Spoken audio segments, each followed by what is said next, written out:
So these are a few key charts, some certain indicators and factors that can define real estate's present and upcoming performance as well. So obviously interest rates, but as Catherine said, interest rates is not the be all end all. It's only one element of many that you need to look at. Housing affordability index, average sales, housing under construction, new home sales, housing occupancy, and then obviously the demographics and things like population expansion and immigration, etc. So a couple of key ones here, and this is one that I posted back in, when was that? February 14th, 2022. And I had seen the bullish divergence and the move of these yields come in. This is what the interest rates track. So you can see here they were 1.5%, and they're now 4.5%. They've tripled since then. So if you look at this chart for US, the US 10-year, or for Australia, the AU 10-year, you can actually then know where interest rates are moving. Okay, they have that inverse relationship with interest rates, so then you can actually figure out where it might be going. And looking at where we are right now on our 10-year, let me just move this over here. Yeah, you can see since 1980 we've been in a downtrend. Okay. We have broken out of that downtrend for the first time since 1980, and that's back when mortgage rates were 17, 18% like a credit card. I'm not saying we're going back to that, but I'm just saying that's what we've broken the downtrend now. We have now broken above the market structure for the first time in 40 years. Okay, so my belief is that we won't see the low 2% interest rates in our lifetimes again, because I agree. bonds actually go in a 40-year cycle, and I'll Yeah, go through that here as well.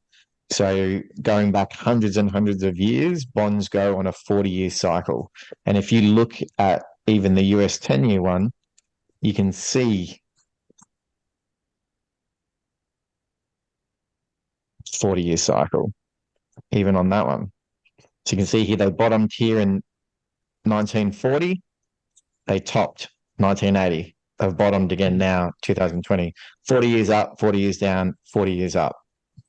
That doesn't mean we're going yeah. to be going back up to here. It just means that you won't see the 2% interest rates again in our lifetime, is my belief. Just going off the data, hundreds of years of that bond cycle, and just what I'm also seeing on the charts as well. All right. So interest rates, again, I've got them coming back. If we look at the Australian one, back eventually up around the 7%. Going back from Dow theory, for every push, you get a 1/3, 2/3 reaction. That aligns up with this kind of 7% range here. That doesn't mean it's going to go there next year. If you look at the time frame, that's out to even 2030.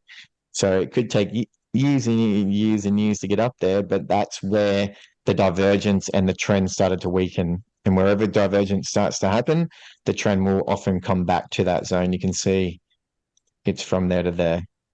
So you've got a lower low in price, higher low in trend momentum, and we will get back to that kind of zone. So yeah, I'm looking at it's coming up to there.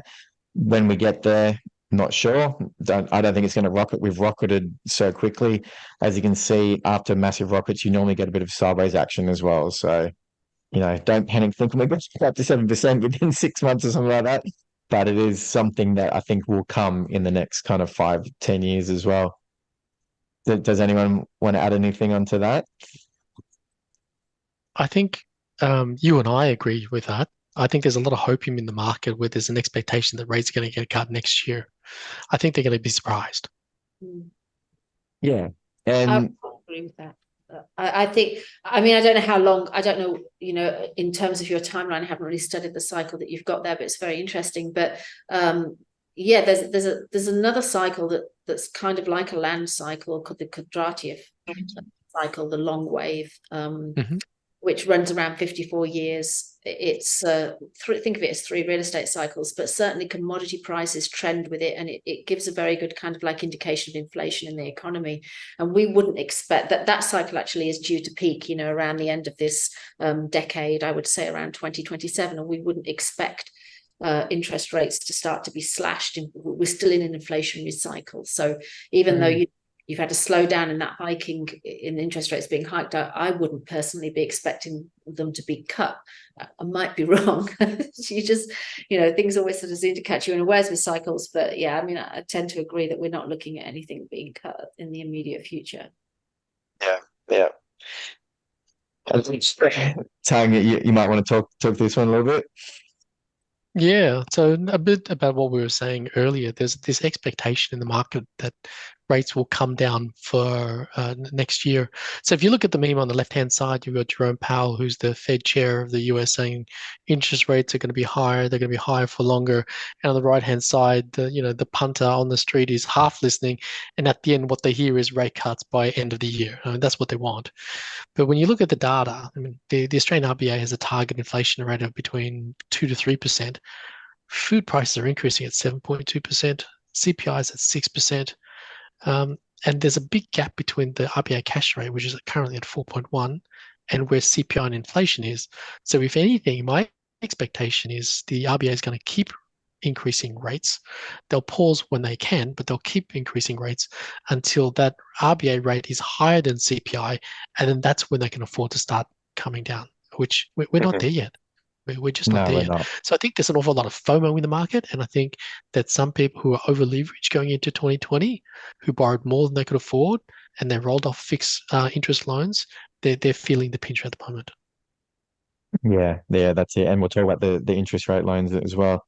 But yeah, Yeah. there's often a lag until the rates drop as well, as you can see here. And that was when, when we were trending down, let alone if we've started to now move into an uptrend as well.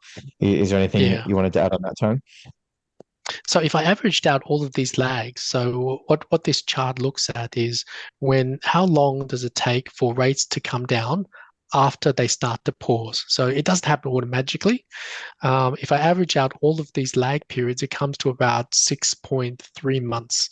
So, it's going to take a while, even if they've paused for a while before rates start to come down. And as you pointed out correctly, this is when rates were coming down. I think what we'll see is as the rates are coming up, the lag will be longer rather than shorter. Hmm, hmm. And if you go on to the next slide, I think the one thing that we all kind of forget is the last time we went through it like an inflationary impulse like we have right now was during the 1970s. And they say that history doesn't repeat, but it certainly rhymes. If we follow the same pattern as the 1970s had three inflationary impulses, and each one was higher than the previous one. We're on the downward cycle of the first inflationary impulse. So if things persist like the 1970s, we think everything's better, and then it hikes back up even higher than before. And if I think about what happened in the 1970s, there were two key incidences that kind of really highlighted the period, and I think it was the 1973 Yom Kippur War, which had an impact on oil prices, and then the 1979 Iranian Revolution, which had an impact on oil prices. And if we look around the world at what's happening at the moment, we've got the Russia-Ukraine war, we've got energy sanctions across Europe. There's certainly a pattern where you hit oil prices and energy prices around the world, you create an inflationary impulse, and if you don't solve it reasonably quickly, that persists. So I think people forget that these impulse cycles in inflation can persist for a very long time. And that took until about 1983 to resolve itself.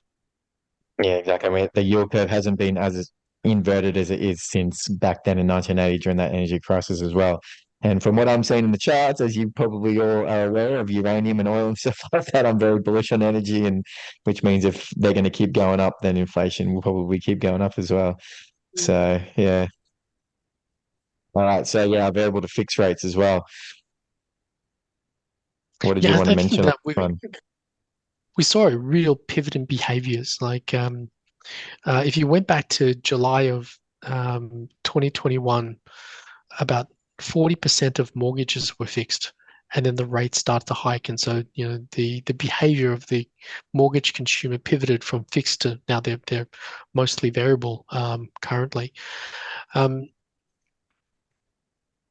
yeah, my I'll show the sneaking next one. suspicion is Yeah, my sneaking suspicion is as rates continue to increase, the pivot will move more towards variable. And what we're seeing from data from the major banks is there's there's an actual cliff of mortgages that are coming off fixed interest rates. So if you look at the period between, I think it's like March 2023 till about March 2024, there's over $100 billion worth of mortgages across the four major lenders that are flipping from fixed to variable. And that's going to impact a lot of households. So, in the same way that when you look at property as different geographies, different suburbs will behave differently in a property market, different households will behave differently. And, anecdotally, there's a gentleman in our office. He had his mortgage fixed. It's coming off to variable now, and he shared with me that his mortgage is going up by $2,000 a month. That's more than most people have spare in discretionary income. And so that's going to impact some households more than others. Mhm. And, over the next, I suspect over the next 2 or so years, there will be some families that will be forced to sell. Yeah, yeah, same thing. I know a pair of teachers down in Sydney, same thing. They bought a $1.5 million home. I think they got $1 million loan Yeah, on it. She's now stopped working as well because they're pregnant, so they're only on one income. It's come off, and they actually can't afford it now.